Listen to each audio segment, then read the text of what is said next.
Short Stories, The Selfish Giant by Oscar Wilde. Every morning, as they were coming from school, the children used to go and play in the giant's garden.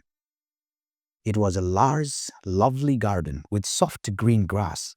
Here and there, over the grass stood beautiful flowers like stars, and there were 12 peach trees that in the springtime broke out into delicate blossoms of pink and pearl, and in the autumn bore rich fruit. The birds sat on the trees and sang so sweetly that the children used to stop their games in order to listen to them. "How happy we are here!" they cried to each other. One day the giant came back. He had been to visit his friend the Cornish ogre and had stayed with him for 7 years. After the 7 years were over, he had said all that he had to say, for his conversation was limited, and he determined to return to his own castle. When he arrived, he saw the children playing in the garden. "What are you doing here?" he cried in a very gruff voice, and the children ran away. "My own garden is my own garden," said the giant. "Anyone can understand that, and I will allow nobody to play in it but myself." So he built a high wall all around it and put up a notice board: "Trespassers will be prosecuted." He was a very selfish giant. The poor children had now nowhere to play. They tried to play on the road, but the road was very dusty and full of hard stones, and they did not like it. They used to wander round the high wall when their lessons were over and talk about the beautiful garden inside. "How happy we were there," they said to each other. Then the spring came, and all over the country there were little blossoms and little birds. Only in the garden of the selfish giant it was still winter. The birds did not care to sing in it, as there were no children, and the trees forgot to blossom. Once beautiful flower put its head out from the grass, but when it saw the notice board it was so sorry for the children that it slipped back into the ground again and went off to sleep. The only people who were pleased were the snow and the frost. Has forgotten this garden," they cried, "so we will live here all year round." The snow covered up the grass with the great white cloak, and the frost painted all the trees silver. Then they invited the north wind to stay with them, and he came. He was wrapped in furs, and he roared all day about the garden and blew the chimney pots down. "This is a delightful spot," he said. "We must ask the hail on a visit." So the hail came. Every day for 3 hours he rattled on the roof of the castle till he broke most of the slates, and then he ran round and round the garden as fast as he could go. He was dressed in gray, and his breath was like ice. "I cannot understand why the spring is so late in coming," said the selfish giant, as he sat at the window and looked out at his cold white garden. "I hope there will be a change in the weather." But the spring never came, nor the winter. But the spring never came, nor the summer. The autumn gave golden fruit to every garden, but to the giant's garden she gave none. "He is too selfish," she said.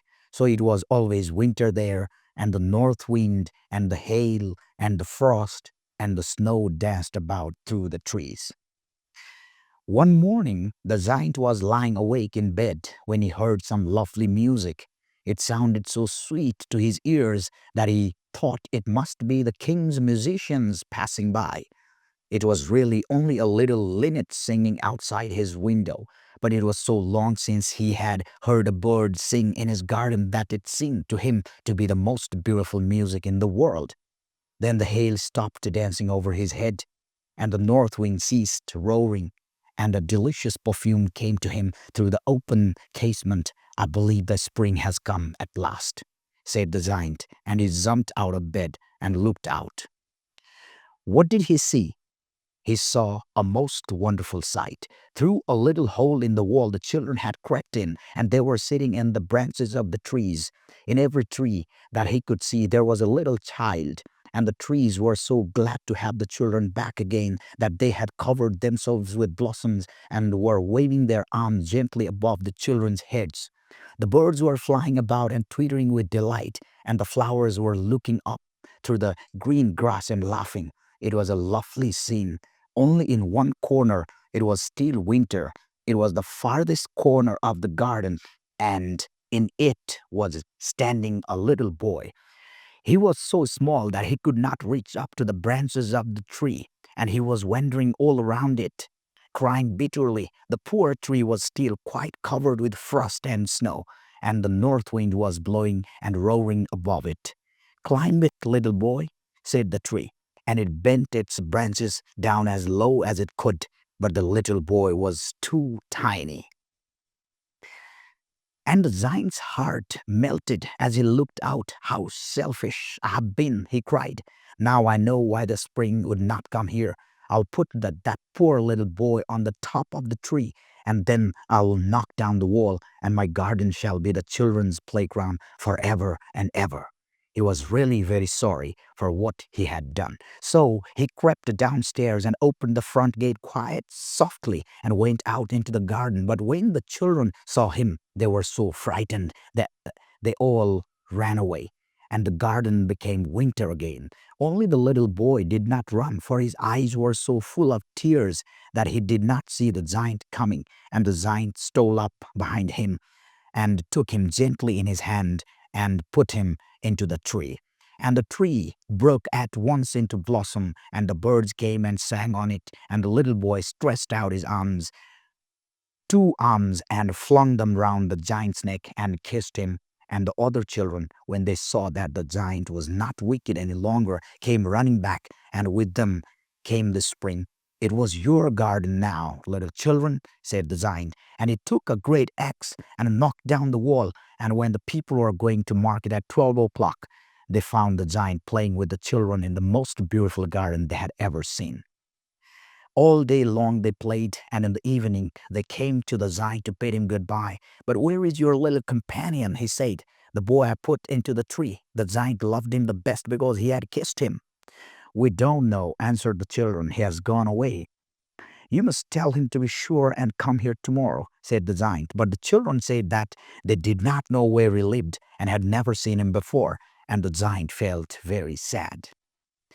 Every afternoon, when school was over, the children came and played with the giant, but the little boy whom the giant loved was never seen again. The giant was very kind to all the children, yet he longed for his first little friend and often spoke of him.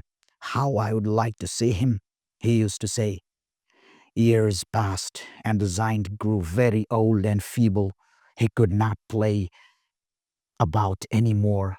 So he sat in a huge armchair and watched the children at their games and admired his garden. "I have many beautiful flowers," he said, "but the children are the most beautiful flowers of all." One winter morning, he looked out of his window as he was dressing. He did not hate the winter now, for he knew that it was merely the spring asleep and that the flowers were resting. Suddenly, he rubbed his eyes in wonder and looked and looked. It certainly was a marvelous sight. In the farthest corner of the garden was a tree quite covered with lovely white blossoms. Its branches were all golden, and silver fruit hung down from them, and underneath it stood the little boy he had loved. Downstairs ran the giant in great joy, and out in the garden he hastened across the grass and came near the child, and then he came quite close.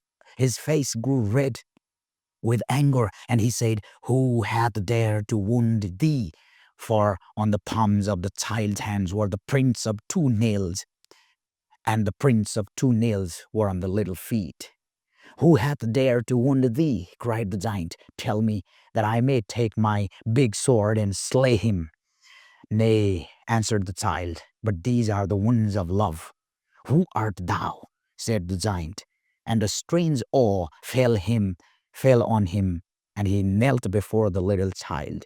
And the child smiled on the giant and said to him, You let me play once in your garden. Today you shall come with me to my garden, which is paradise. And when the children ran in that afternoon, they found the giant lying dead under the tree, all covered with white blossoms. This story was written by Oscar Wilde. Here is the short introduction of Wilde. Oscar Wilde, 1854 to 1900, was an Irish wit, poet, novelist, and playwright. Wilde was born of professional and literary parents. His father, Sir William Wilde, was an ear and eye surgeon who also published books. His mother was a revolutionary poet and an authority on Celtic myth and folklore. He published a book of poems, lectured in the United States and Canada on the New English Renaissance in art and interior decoration, and then returned to London, where he worked prolifically as a journalist. Known for his biting wit, Wilde became one of the best-known personalities of his day.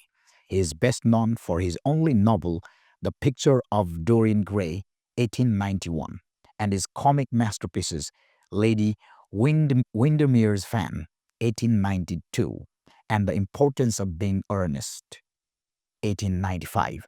He was a spokesperson for the late 19th century aesthetic movement in England, which advocated art for art's sake.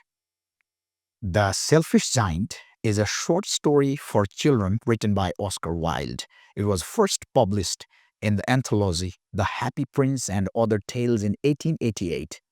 This story is about a giant who learned an important lesson about love and sharing and holds different meanings for people of different ages.